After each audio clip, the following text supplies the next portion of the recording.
That was our second video pick, Stand Up, performed by Cynthia Erivo. Now, from time to time, you'll often hear us talk about our producers. Well, not from time to time, all the time, right? And how amazing they are. But what does a producer actually do?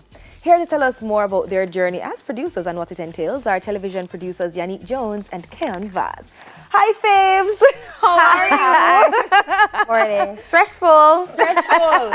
Right? Yes, But it seems like you guys are glowing and having a very easygoing morning. As you it know, should things are going smoothly. They're Yes. going fine. Yes, that's what we want. That's what we want. Yes.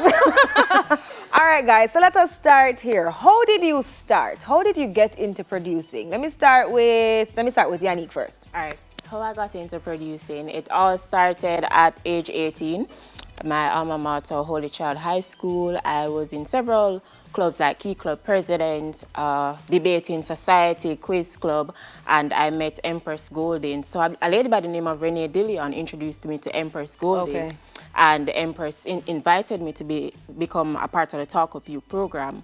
From Talk Up You, then it was TVJ's Watch and Win with Cadine Foot. From Watch and Win, then it was TVJ production assistant for several projects. So from there, it went on and on and on, and that's where I really got started. I actually remember when Yanique came in. Like, I remember when Yanique came in as the intern, wanting to do everything and help everybody. Okay, so Karen, for you, how did your journey start? My journey started with the late Michael Sharp.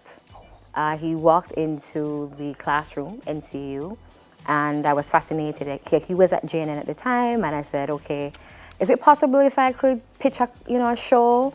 And he said, Ken, do you want a job or do you want a career in media? And I said, I want a career. And for 6 months, from January to June, I volunteered, walked from Half a Tree up to Beechwood. Wow. Every Sunday, everything that he had, every production, I was on it. So he really wanted to see if, you were committed. You wanted it. Yeah, if you really wanted it and really committed. So I volunteered for 6 months and I got my contract on June 15, 2015. Oh, wow. I mean, she remembered it because it was serious. Yeah. Guess what? Yeah. I paid my dues. I worked hard for this career in media. It's not just a job. It's so interesting that both you ladies mentioned growth. And knowing that, guess what, you don't just come and it just happens overnight, and the importance of paying dues and taking the necessary steps and learning from those who have been here before. Yes. I think a lot of persons who see media see the glitz and the glamour, and, and they don't understand that this is also an important part to it as well. Yes. So talk to us a little bit about why is that so important for anybody's journey, not just your own, but for anybody's journey in media. There are no shortcuts. Yeah. It really is a marathon. And one of the things that you also have to be open to is to failure way to success. Yes. Failure way to success.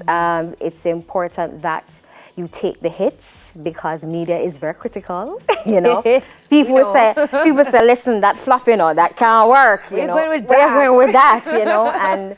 And understand that people around you, they don't want you to fail, and sometimes it come across as harsh, but they've been in the actual industry for so long, so they can share words of wisdom with you. And I know for a lot of the younger folks, sometimes they say, them harshy, why them do it? But tough love. Tough love. Yeah. But if you don't get the feedback, you're in trouble. When people are silent on you, they don't care. Mm-hmm. When they're vested, you know that they care. It matters, yeah. Oh. I know that you both work on quite a number of projects. Tell us some of them that you do work on, and how do you balance it all? I'll start with Yanique. Yeah, because as I said, I remember when Yanique came in, and Yanique was just, can I help you? Like, what do I need? What do you need help with? Mm-hmm. Like, okay, I'm gonna do this, until we see her now, glowing and growing. Yes. Right, so there are several projects that I work on. Just to name a few: Digital Rising Stars, Profile, sometimes Intense, Boys and Girls Charms, Weekend Smile.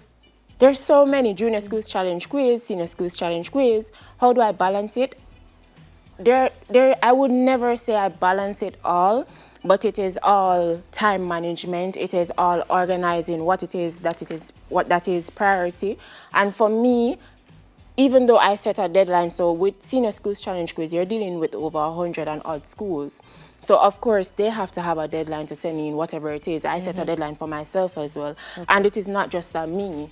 It's not just a one-man ship. I have a team that I work with. So of course, as the production coordinator, not the producer in this aspect, but the production coordinator, I have a production assistant working with. I have another person working. So you have different people. It's a teamwork. It's never just a one-man ship. Yeah. But in order for you to at least get it all together, you have to remember at the end of the day that you can't do everything by yourself. Like no one can do everything by themselves. That's why you have camera people. That's why you have your floor manager. That's why you have your production assistants that assist you. Okay. So it's all just getting it right and just knowing that at the end of the day, you want this show or whatever it is that you're working on to be a success. Yeah. What about you, Ken?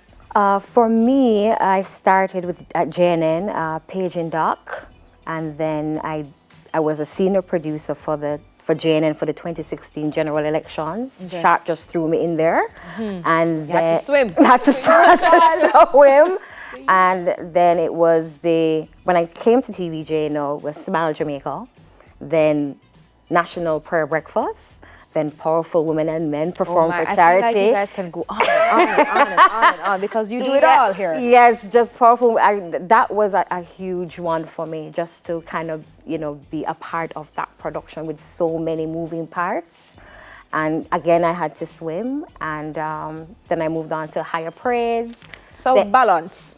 Well, the balance really comes again, what Yanique said, the team. I can't do it by myself. There are a lot of times when you really have to rely on the team members to say, guys, how is this gonna work? Okay. So from your director to your audio men, cameraman, everyone matters. Yeah. I also have to ask you, Ken, what is a typical day for you like in the life of a producer? If I was supposed to walk around with a camera behind you to follow you around, what's a typical day like? Pure madness. The fact is, you don't turn off as a producer. My executive producer is always saying, expand your frame of reference. So you're constantly consuming media.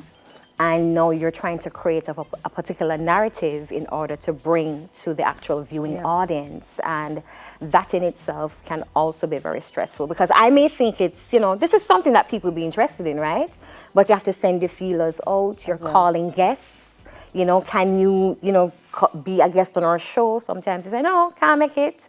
Sometimes guests drop out, early morning. You have to find the actual filler in order to fill that slot, because the public really doesn't care if a guest the show goes on. But it's constant calling, being on your phone, checking social media, current affairs.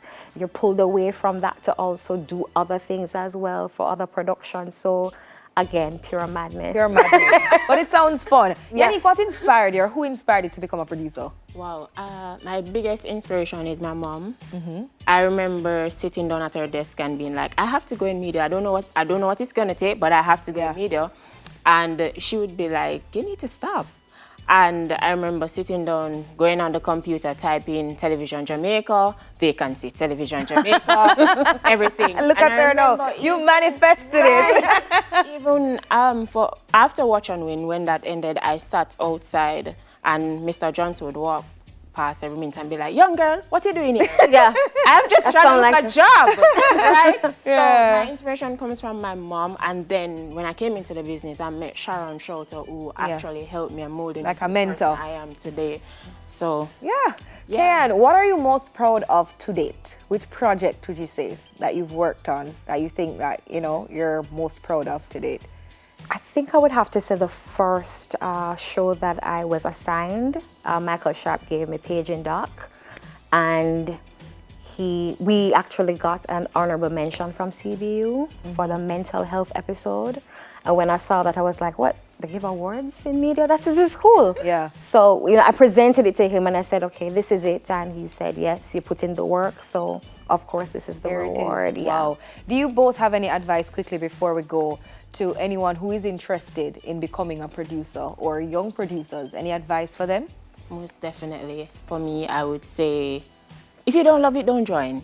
Because at the end of the day, it gets exhausting, it gets tiring, and sometimes you get really frustrated. So if it's not something that you love, do not even start. What about Yeah, you, Kayon? for me, again, failure way to success and stay humble. Stay humble. Yeah, just always remember that you rely on other persons to make the actual production work. So don't get cocky and feel like it's you and you only. So yeah, that's my advice. Ladies, share your socials quickly while we close out. What's your social media? If anybody is interested, they have any other questions. At Yanique M. Jones. Okay. And for me, at Kayon Vaz. At Kayon Vaz. That's simple as that. Ladies, so strong, so beautiful, so amazing, doing fantastic things. Thank you so much, ladies. That was television producers Yanique Jones and Kayon Vaz. We Can Smile. Soon come back. Don't go nowhere.